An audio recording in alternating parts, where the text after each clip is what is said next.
রাঘব, এখন বুঝতে পারছিস তো? এটা আমার ছেলের কাছে এসেছে। কি যেন বলছিলি, তোর ছেলে নিয়ে এসেছে এটা? আবার মিথ্যে কথা বলা শুরু করেছে। সত্যি কি এই মূর্তিটা রেবন্ত দিয়েছে? কংগ্রাচুলেশনস শিবা, কোম্পানি তোমার প্রজেক্টটা অ্যাপ্রুভ করেছে। আপনি নিশ্চিত স্যার? সত্যি বলছেন? হ্যাঁ, আমি সত্যি বলছি। Thank you sir, thank you so much. হ্যাঁ, ও আমাকে দিয়েছে। তোমার মামা শুধু না মিথ্যে কথাই বলতে জানে। ও আরো একটা মিথ্যে বলেছে। স্কাই কপ কোম্পানি সিইও নাকি ওর ছেলে।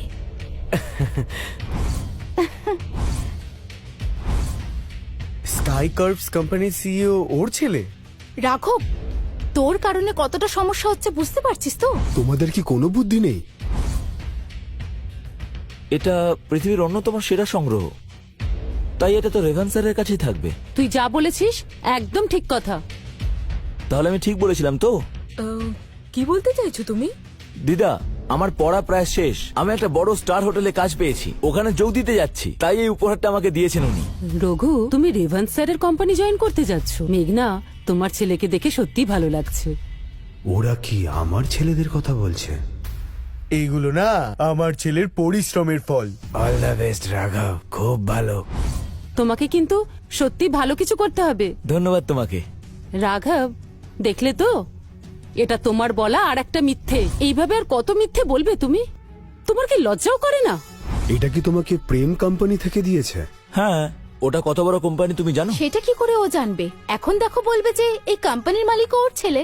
এটা সত্যি যে প্রেম আমার ছেলে আর ওটার মালিক ও।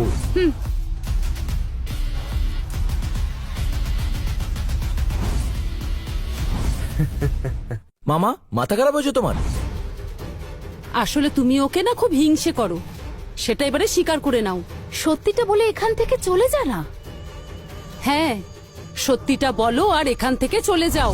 আমি সব সত্যিই বলছি। চুপ একদম,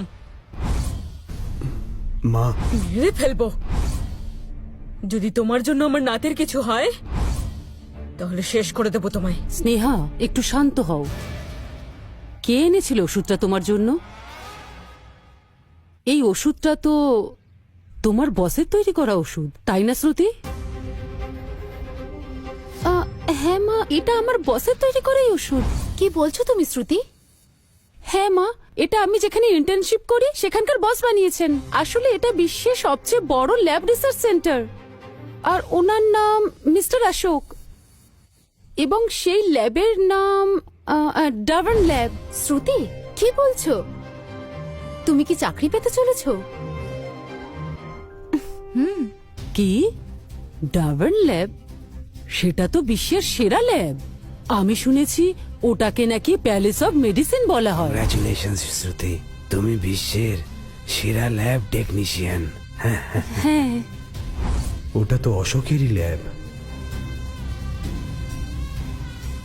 এইবার তোর সমস্ত নাটক বন্ধ কর। এই সব কিছু আমার ছেলেরাই দিয়েছে। এখনো তুই নাটক করছিস? আমি কোনো নাটক করছি না, আমি সত্যি বলছি। আসল সত্যিটা সবাই জেনে গেছে। আমরা জানি এই উপহারগুলো কার জন্য এনেছো। হ্যাঁ, এর থেকে বেশি আর কি বলবে ও? কিন্তু আমি সত্যি। থামো, তোমার লজ্জা করে না? রাঘব, হ্যাঁ বাবা, আমি নিজেই কেমন কনফিউজ হয়ে গেছি। তোমার আর রেবন্তের মধ্যে সম্পর্কটা কি? আমি তো তোমাকে আগেই বলেছি যে আমরা এই ব্যবসার অংশীদার। তোমরা দুজনে কি একসঙ্গেই কাজ করো? না, কিন্তু চুক্তি সই করতে চলেছি। ও, এগ্রিমেন্ট সাইন করার আগেই এই 1 কোটি টাকার গিফট কে দিতে পারে? আরে আমার বন্ধু, আমাদের মধ্যে ভালো সম্পর্ক আছে, সেই কারণেই। ঠিক আছে, এই কয়েনগুলো তোমার মালিক দিয়েছে বলে বলছিলে না? হ্যাঁ, সেটা কি সত্যি? বলেছিলেন দেবেন, কিন্তু দেননি। আর এই মেডিসিন? হ্যাঁ, মামার কি হয়েছে? তিনি কি সবসময় এমনই থাকেন? ছোটবেলার একটা ঘটনার জন্য এখন আমাদের উপরে প্রতিশোধ নিতে এসেছে। ফালতু লোক একটা। আমাকে বলছিস? হ্যাঁ রে, তোকেই বলছি। তুই বলেছিলি আমার বাচ্চাদের কি যোগ্যতা আছে। তোর বাচ্চাদের সম্পর্কে তো পুরো শহর জানে, রাস্তায় তো ভিক্ষা করে। আর একটা কথাও যদি বলিস তাহলে। ছি, থাম, ওদের সম্পর্কে কথা বলতেও আমার লজ্জা করছে। এগুলো সব তোমার ওই ছেলেমেয়েরা দিয়েছে, তাই তো?